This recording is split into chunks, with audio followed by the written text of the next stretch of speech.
사람들이 주변에 몰려들었다. 점점 가혹해져만 가는 진통 중간에 가까스로 정신을 차렸을 때 사람들 목소리가 들렸다. 다급한 목소리들이었다. 뭔가 잘못된 건가? 그들은 거듭해서 그녀의 상태를 점검했다. 장비들은 하나같이 차가운 금속이었다. 팔에 찬 혈압계 압박대가 부풀어 오르고 누군가 팔꿈치에 원형 금속판을 부착했다. 팽팽한 배 위에도 다른 장비가 추가되었다. 발작적인 통증이 전신을 혼자 소녀는 헉하고 숨을 삼켰다. 두 손은 침대 양쪽에 묶인 터라 꼼짝도 할 수 없었다. 원래 이런 거예요? 그렇게 묻고 싶었으나 잔뜩 겁을 먹은 탓에 목소리는 기껏 속삭임 수준이었다. 당연히 아무도 듣지 못했다. 도와줘요! 그녀가 훌쩍했다. 그런데 문득 사람들이 그녀에게 관심이 없다는 느낌이 들었다. 그들은 상품 걱정을 했다. 도움의 손길과 장비에도 빽빽해진 아랫도리에 집중되어 있었다. 벌써 몇 시간이 지났다. 최초의 통증, 이후 반복적으로 점점 심해지는 격통, 마침내 얼굴을 조여드는 가면. 마취 준비, 우리가 직접 해야겠어, 어서. 명령조였다. 분명 책임자일 텐데 목소리가 무척 다급했다. 숨을 들이마셔라. 누군가 그렇게 지시하며 가면 속으로 고무 같은 물체를 밀어 넣어 입과 코를 덮었다. 그녀는 숨을 들이마셨다. 아니면 질식사 할 판이라 선택의 여지가 없었다. 입속으로 뭔가 들어왔다. 불쾌한 단내, 그리고 곧바로 통증이 가라앉았다. 머릿속이 텅 비는가 싶더니 의식마저 아련해졌다.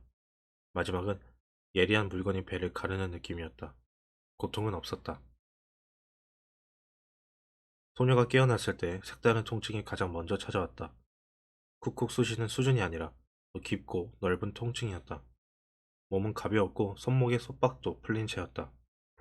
여전히 침대 위였는데 따뜻한 담요를 덮고 있었다. 누군가 낙상을 우려했는지 떨그렁 소리를 내며 철제 난간을 울린 기억이 어렴풋했다. 방에는 그녀뿐이었다. 의사도 기술자도 장비도 보이지 않았다. 소녀는 머뭇머뭇 고개를 돌려 공허한 방 안을 가늠해 보았다. 고개를 들어보려 했으나 통증 때문에 곧바로 포기해야 했다. 배를 내려다보는 것도 불가능했다. 대신 팽팽했던 배 위로 두 손을 조심스레 가져갔다. 지금은 평평해진 배 위에 붕대를 감아 놓았다. 무척이나 욱신거렸다. 기어이 몸을 가르고 상품을 꺼낸 것이다. 상품이 보고 싶었다. 문득 지독한 상실감이 그녀를 가득 채웠다. 이제 임무가 해제되었다. 3주가 지났다. 첫 주에는 출산동에서 회복 절차를 거쳤다. 간호와 검진을 받으며, 아니, 그보다는 애지중지 다루는 기분이었다. 모든 게 어색했다. 그곳엔 소녀 말고도 산후조리 중인 여자들이 더 있었다. 당연히 유쾌한 수다도 있고 날씬해진 몸매에 대한 농담들도 이어졌다. 소녀도 그들과 마찬가지로 관리자 감독 하에 아침마다 마사지를 받고 가벼운 운동도 했다. 하지만 소녀는 다른 사람들보다 회복이 더뎠다. 남들과 달리 몸에 상처가 남았기 때문이다. 첫 주가 지나고 또 임시병동으로 옮겨갔다. 그곳에서 2주간 더 수다를 떨며 놀다가 수정모 그룹으로 돌아갔다. 그리고 옛 친구들의 환영을 받으며 다시 그 그룹에서 제 할 일을 되찾았다. 옛 친구들은 그동안 몸도 불고 배도 더 커졌다. 수정모들은 모두 똑같아 보였다. 펑퍼짐하고 볼품없는 드레스에 똑같이 꺾은 머리. 그래도 성격은 다 달랐다. 익살꾼 나디아는 모든 걸 농담으로 만들어버렸다. 미리엄은 무척이나 진지한 데다 수줍음도 많이 탔다. 수잔은 체계적이고 효율적이었다. 생산을 끝내 수정모가 돌아오면 임무에 대한 수다가 끝도 없이 이어졌다. 어땠어? 누군가 이렇게 물으면 상대방은 아무렇지도 않다는 듯 어깨지부터 했다. 좋았어. 별로 어렵지도 않았고. 아니면 별로 나쁘지 않았어. 라며 애들로 대답하고는 전혀 즐겁지 않았다는 표정을 지었다. 돌아와서 반가워. 고마워. 내가 없는 동안 여기는 어땠어? 똑같지 뭐. 얼마 전에 신입이 둘 들어왔고 낸시는 나갔어. 어디로? 농장.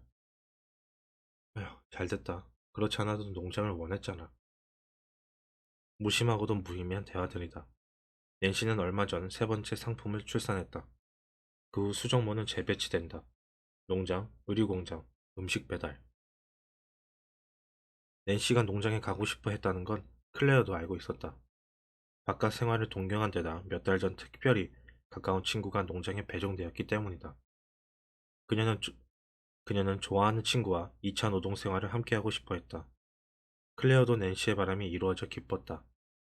하지만 자기 미래에 대해서는 겁부터 났다.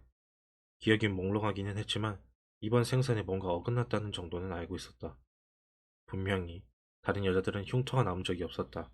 다른 사람들, 그러니까 한 번 이상 생산 경험이 있는 여자들한테 뭐뭐 물어보기도 했으나 그들은 그 질문에 충격을 받거나 당혹스러워했다. 배가 아직도 아파? 클레어가 미리엄에게 속삭였다. 미리엄은 함께 회복실에 있던 소녀였다. 아프냐고? 아니. 미리엄의 대답은 그랬다. 둘은 나란히 앉아 아침 식사를 하는 참이었다. 난 아파. 흉터 있는 데가 조금만 건드려도 쓰라져 죽겠어. 클레어가 조심스레 흉터 위치에 손을 갖다 냈다. 흉터? 난 흉터 없는데. 미리엄은 인상을 찌푸리더니 시선을 돌려 다른 수다 모임에 합류했다. 다른 수정모 몇에게도 조심히 물어봤지만 흉터는 아무도 없었다. 갈자국도 없었다. 통증은 한참이 지나서야 멎었다. 그녀도 이제 뭔가 잘못되었다는 불편한 기분을 잊기로 했다. 그녀가 소환된 건 그쯤이었다. 정오에 수정모들과 점심 식사를 하는데 스피커 목소리가 들렸다. 클레어, 점심 식사 후 곧바로 사무실로 와요.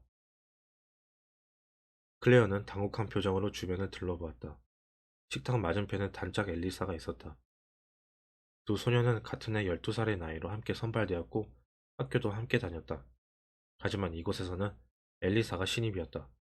클레어만큼 쉽게 착상이 되지 않는 탓에 이제야 첫 번째 생산 초기 단계였다. 지시를 듣고 엘리사가 먼저 물었다.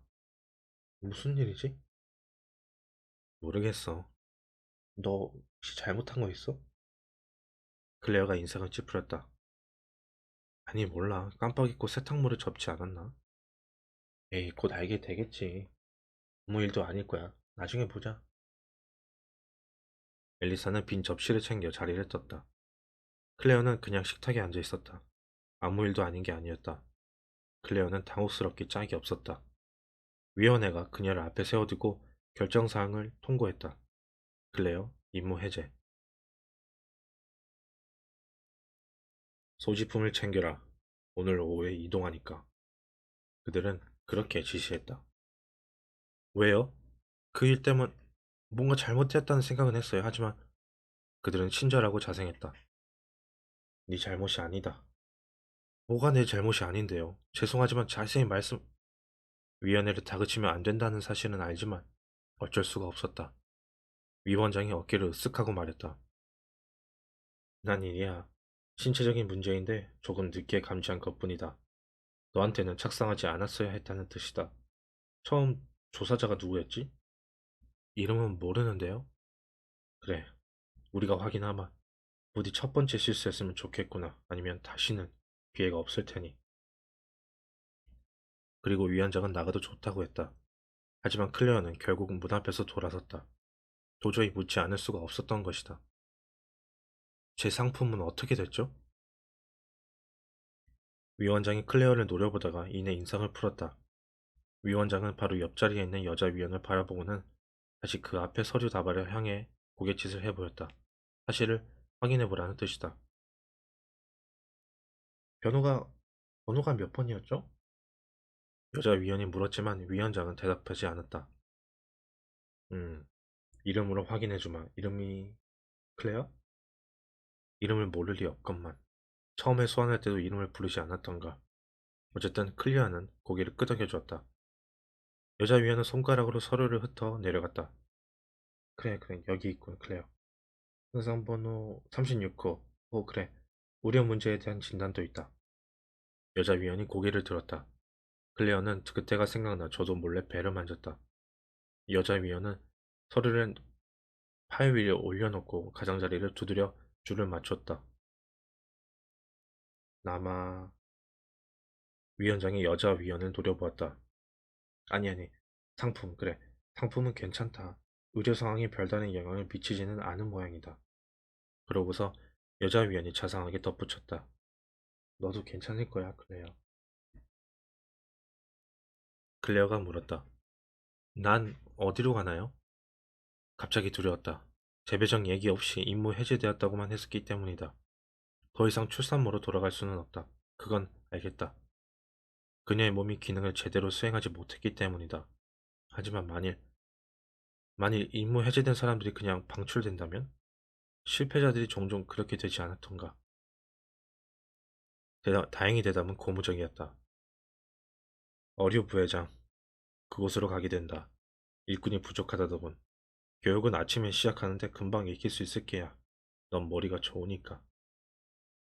위원장이 손짓으로 클레어를 물렸다. 클레어는 기숙사로 돌아와 소지품 몇 가지를 꾸리기 시작했다. 휴식 시간이라 다른 수정모들은 모두 낮잠을 자고 있었다. 칸막이 같은 방문도 모두 닫혀 있었다. 남자아이랬어. 내가 남자아이를 생산한 거야. 나한테 아들이 있는 거라고. 그녀는 이삿짐을 꾸리며 그런 생각을 했다.